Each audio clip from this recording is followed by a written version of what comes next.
Bonjour, alors j'espère que tu vas bien. Bienvenue sur ma chaîne. Je suis très heureux de te recevoir aujourd'hui. Aujourd'hui, je vais parler des inquiétudes.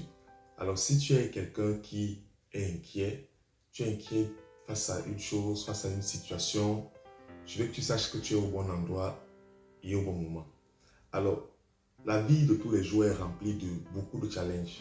Nous avons beaucoup de challenges, l'épicerie, des problèmes sociaux, le déménagement. C'était la période de déménagement il y a de cela quelques jours.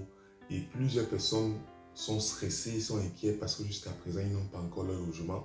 Donc, les sujets d'inquiétude en réalité ne manquent pas dans cette période-ci.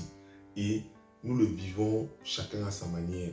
Alors, aujourd'hui, je veux te partager la bonne nouvelle. La bonne nouvelle concernant l'inquiétude.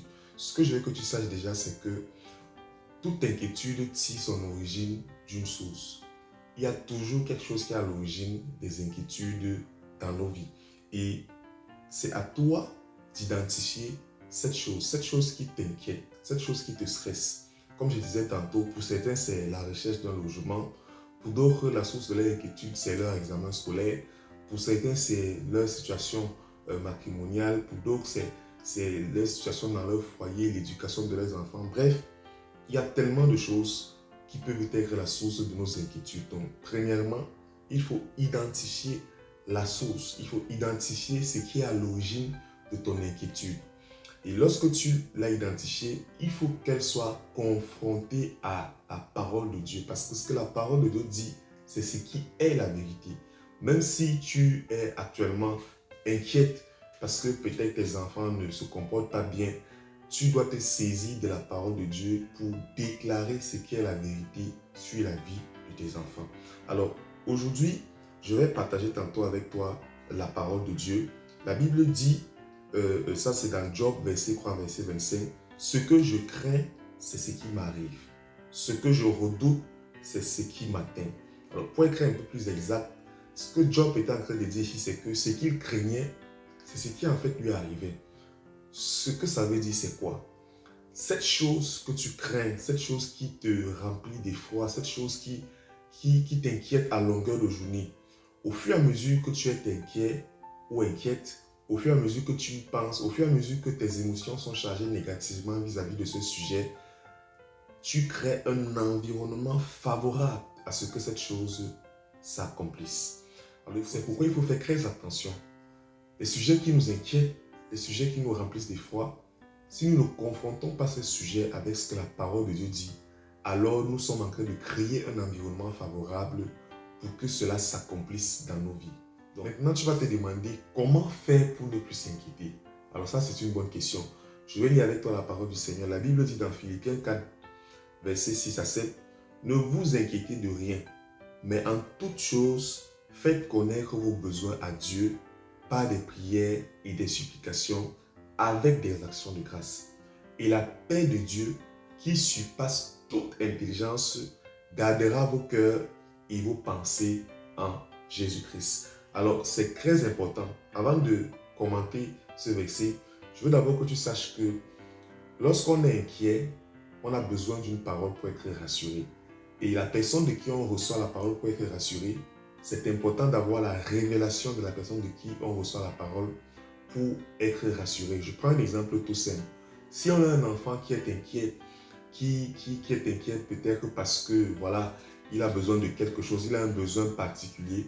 Si son père, qui est quelqu'un de très fortuné, lui dit « Mon fils, ne t'inquiète pas, dès ce soir, je vais t'apporter ce dont tu as besoin. » L'enfant, pendant toute la journée, il ne sera plus inquiet. Il pourra peut-être être impatient de voir son père le soir parce qu'il va recevoir ce qu'il avait demandé à son père. Mais en réalité, il ne sera plus inquiet parce que la parole de son père, c'est une parole certaine. Il croit que son père peut faire ce qu'il a promis. Il croit que son père est capable de lui donner ce dont il a besoin. C'est pourquoi c'est important d'avoir la révélation de Dieu comme étant notre Père. Si tu écoutes cette vidéo et que tu n'es pas devenu un enfant de Dieu, je veux que tu saches aujourd'hui qu'il faut que tu deviennes un enfant de Dieu pour avoir la révélation que lorsque ton Père, qui est Dieu, te dit « Ne t'inquiète de rien », tu ne dois effectivement pas t'inquiéter. Il nous dit que nous ne devons pas nous inquiéter, mais nous devons faire connaître nos besoins à Dieu. Alors, premièrement, à la fin de ce verset, la Bible dit « Avec des actions de grâce ». tu dois premièrement être reconnaissant à Dieu pour ce qu'il a eu à faire dans ta vie. Ce n'est pas parce que tu as un besoin aujourd'hui, ce n'est pas parce que tu es inquiet face à une situation que ça veut dire que Dieu t'a toujours abandonné. Non. Premièrement, tu dois être reconnaissant à Dieu. Tu as le souffle de vie, tu vis encore, c'est un sujet d'action de grâce. Tu dois dire merci à Dieu pour ta vie, merci à Dieu même pour tout ce qu'il a eu à faire dans ta vie dans le passé. Et la Bible dit, adressez et faites connaître à Dieu vos besoins par des prières et des supplications. Dieu le Créateur veut que nous lui adressons tous nos besoins. Il veut qu'on lui parle, tous les sujets qui t'inquiètent. Est-ce que ce sont tes enfants? Est-ce que c'est l'éducation de tes enfants? Est-ce que c'est ton conjoint? Est-ce que c'est ta conjointe? Est-ce que c'est ton emploi? Est-ce que ce sont tes études? Dieu est en train de te dire aujourd'hui, il veut que tu lui parles. Il veut que tu viennes vers lui et que tu lui adresses tous tes besoins. Que tu lui dis, Seigneur, voici ce par quoi je passe. Seigneur, j'ai besoin de prendre tes décisions. Seigneur, je suis inquiet par rapport à ça. Seigneur, j'ai besoin d'un logement, je suis inquiet. Ma famille n'est pas à l'abri. Tout ce qui va avec, Dieu veut que tu lui parles. Dieu veut que tu viennes, que tu prennes du temps et que tu lui dis, Seigneur, voici ce qui est sur mon cœur. Voici ce qui m'inquiète. Dieu veut travailler la source de l'inquiétude qu'il y a dans ton cœur. Dieu veut que tu sois heureux. Alors, c'est important de le savoir. Et la Bible dit au verset 7, « Et la paix de Dieu, qui surpasse toute intelligence, gardera vos cœurs et vos pensées en Jésus-Christ. » Alors là aussi, c'est important de le savoir. Lorsqu'on s'approche vers Dieu pour lui exprimer nos besoins, le but de la prière, le but de se rapprocher vers Dieu pour lui exprimer nos besoins, ce n'est pas que Dieu comble nos besoins. C'est d'abord pour que Dieu nous donne sa paix. Parce qu'en réalité, lorsque le Père dit au Fils, d'ici ce soir ou d'ici demain, tu auras ce que je t'ai promis, à l'instant même, ce que le Fils a, c'est la paix. Dieu veut d'abord te donner sa paix, parce que c'est d'abord ça le plus important. Lorsqu'on vient vers Dieu pour lui exprimer un besoin, Dieu veut d'abord nous donner sa paix pour que nous soyons dans le repos. Et ensuite, Dieu va s'occuper de nos besoins. Et c'est important de le dire, parce que Dieu veut que tu sois en paix. Dieu veut que tu sois heureux, que tu sois heureuse. Alors, il a dit à la suite du verset, gardera vos cœurs, la paix de Dieu qui surpasse toute intelligence.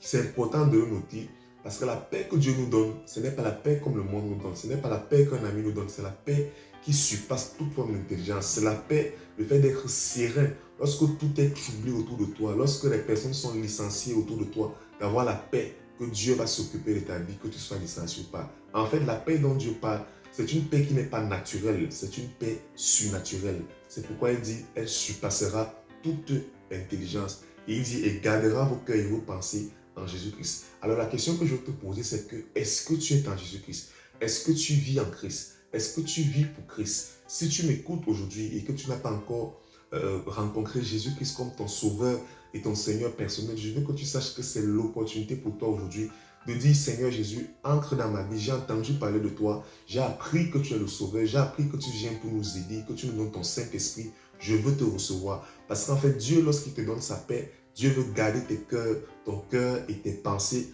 qui t'amènent à t'inquiéter en Jésus-Christ. Donc, si tu n'as pas encore rencontré Jésus-Christ comme ton Seigneur et ton sauveur personnel, s'il te plaît, aujourd'hui, Dieu te donne l'opportunité de devenir un enfant de Dieu, afin qu'il soit ton Père et que tu aies la révélation de Dieu comme étant ton Père et que chaque fois que tu t'approcheras de lui pour lui faire part de tes inquiétudes, que tu puisses recevoir pleinement sa paix et que ton cœur et tes pensées soient gardés en Jésus-Christ. Alors, si jamais tu as besoin d'échanger, de partager, tu as un sujet d'inquiétude, tu as besoin de discuter avec quelqu'un, tu as besoin d'échanger, tu veux qu'on prie pour toi, tu veux connaître quelle est la parole de Dieu qui s'adresse à une situation précise de ta vie, n'hésite pas à m'écrire et ce sera avec plaisir que je vais partager avec toi. Alors, si tu n'es pas encore abonné à ma page, n'hésite pas à t'abonner, abonne-toi maintenant et partage la vidéo autour de toi si ça a été bénissant. Que le Seigneur te bénisse. On se revoit la semaine prochaine pour un prochain numéro. Shalom.